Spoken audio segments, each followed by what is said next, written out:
देवी सर्वभूतेषु विष्णुमायेति शुद्धिता नमस्तस्यै नमस्तस्यै नमस्तस्यै नमो नमः।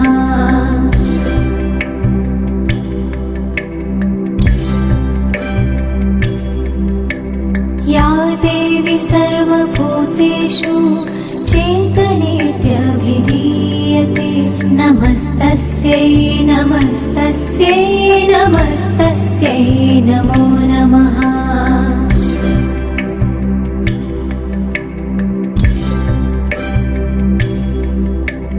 या देवी सर्वभूतेषु बुद्धिरूपेण संस्थिता नमस्तस्यै नमस्तस्यै नमस्तस्यै नमो नमः।